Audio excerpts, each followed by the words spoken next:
So if you come in here and you're looking for the surface that created the main part of the body, obviously we started in the beginning. You know, you created two helper surfaces.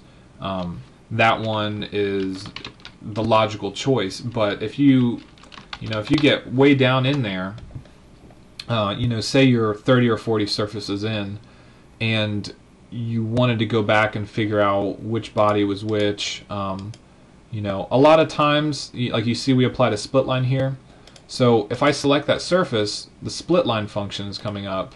And I can go in here and I can do parent-child, and I can figure out boundary surface 4. Now it says main body, obviously, because I renamed it. You can find it that way, but if you have this named main body, you have this named mid body, you have the nose over here. It's just going to save you a lot of time if you have to go back and edit. And really, you'd probably come back and you'd probably want to edit the angle on these sketches, or change something along those lines. So that's just something to keep in mind. I'm avoiding doing it here just because of the amount of time it takes. But I strongly urge you to consider naming your surfaces. Not necessarily these helper surfaces, because you're naming up here in the surface body. And you can come in here and you can name these surfaces, but anytime you perform an operation, this is going to get renamed. So if I named this main body back before the split line, it says main body here. But once I applied that split, then that name changes to split line. So main body obviously didn't change. That was the basis for this whole surface. But the split line operation would rename it for you. So just keep that in mind. The helper surfaces, we're not going to do any modifications to, so we don't need to worry about their names changing. But these things in here, they will change based on the features you apply. All right, so let's turn this front blueprint off and let's kind of look at what we have. All right, so right now we have this back edge which we can use, this front edge, and we are going to need a helper surface there. Go ahead and extrude that, maybe.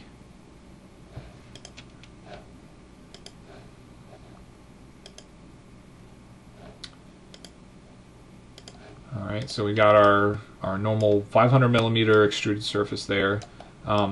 Now along this edge here, we have an edge to use, but obviously we can't use that to match any sort of curvature.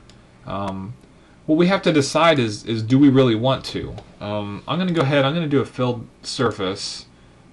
Select these two, these three last edges here, and on edge 1, I'm going to apply a tangent relation. Edge 2, I'm going to just give it a curvature relation, just on a hunch. And you can see the resolution now. We've got quite a few divisions in here defining the surface. And this edge here, we could create a helper surface, but we don't really know that we need one. I mean, this might be good for what we have. Let's turn that off.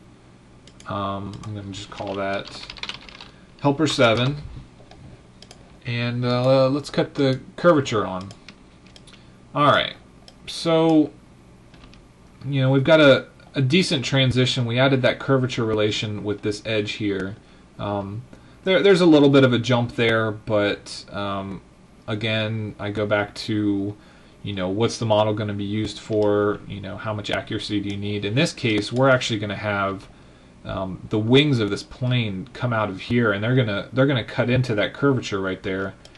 So any shadows are they're not going to be seen underneath here. You're gonna get some, reflections, not shadows.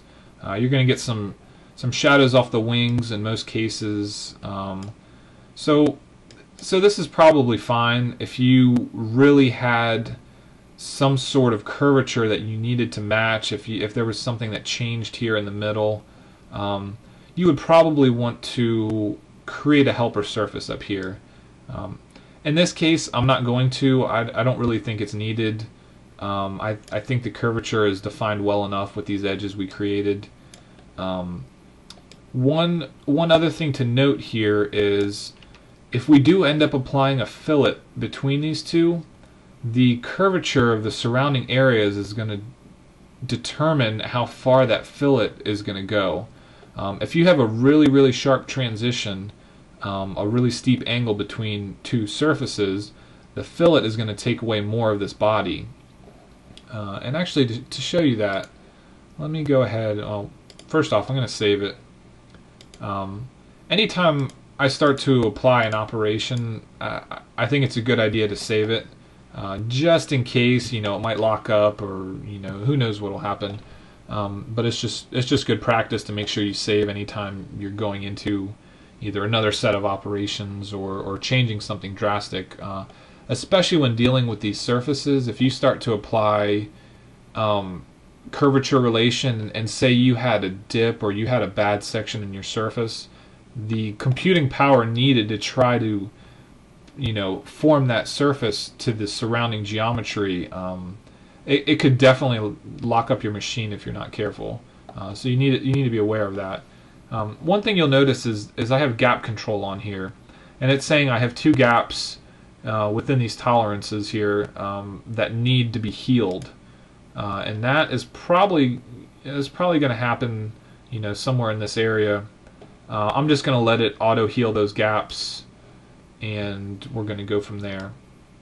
So one thing you can see looking at this, the transition between these two, it's actually going to be a fairly nice transition. Let me turn this curvature off and start looking at shadows underneath here. So you can see the shadows kind of follow the curvature there. This is a really broad surface. Nothing happens until the edge, so it all stays pretty bright.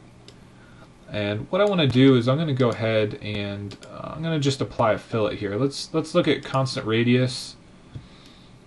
We've got tangent propagation on, so it's going to carry on to all these edges. Let's go ahead and let's make it a 50 millimeter radius.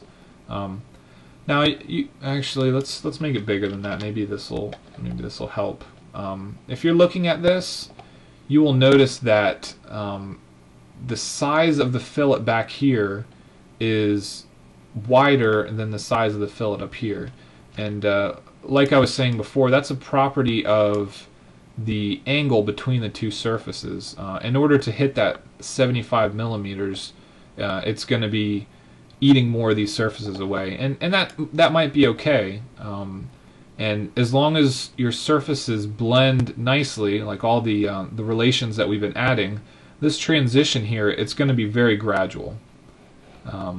If you go back in, let's just delete that fillet, and let's look at some of our other options here. We have variable radius fillet. It's a handy tool to have. I'm going to go ahead and I'm going to select all three of these lines, and at the end here I'm going to add 100 millimeter, but what I want to do on the back here, I'm going to add that 75 millimeter that we were playing with before. Now these are all unassigned. I know this point here, the body was straight, so I'm going to throw that 75 in there. This one here, it's kind of in between. Go ahead and I'm going to give that the 75 as well, and you can see it kind of doesn't really look right. Give it an 85, 90, and 95. Alright, so as we're looking at this variable radius fillet, we are 75 millimeters, which is what we had that constant radius at, the constant radius fillet, and we are taking that 75 at this point, 90 at this point, and 100 at this point. And you can see the width of that fillet, it's a little bit more consistent than with the constant radius.